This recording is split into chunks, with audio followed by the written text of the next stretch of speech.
Welcome to the Capital Exchange. I'm Steve Wilbur, Managing Director at Allen Capital Group. And I'm Travis Portwood, Chief Investment Officer with Allen Capital Group.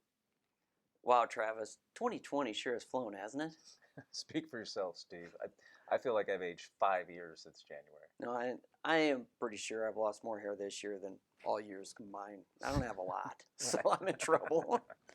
But as we approach, on a more serious note, as we approach the end of the year, let's discuss strategies people can implement before the end of the year. Yeah, from a portfolio perspective, the first one I can think of is tax loss harvesting. And that's where you find positions in your taxable accounts where you're maybe carrying a loss. Selling those positions, realizing the loss, and that'll help offset capital gains you've maybe incurred this year or will incur in future years. Counterintuitively, you might also consider tax gain harvesting. If the current crisis has caused your income to decline, maybe it's pushed you into a different tax bracket, realizing capital gains now in this year might be beneficial because they might be lower than in subsequent years. Yeah, that's right. And another one I can think of too is a Roth conversion.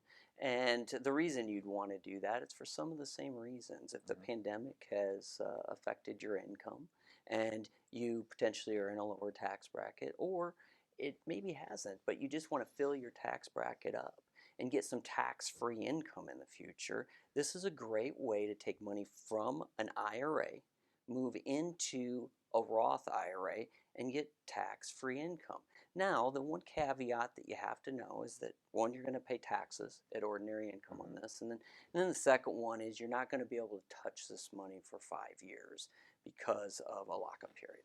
Right, and if you have a lot of time, we want to get as much money into that Roth bucket as possible. Absolutely. Right? So another strategy I think of is a qualified charitable distribution. So for this one, you've got to be over age 70 and a half. And if you are, you can actually take up to $100,000 from your IRA account and give it directly to a qualified charity, right? And that money will not be included in your income for the year. So if you're charitably inclined, you're over age 70 and a half, and the money can go directly to a qualified charity, could be a good strategy.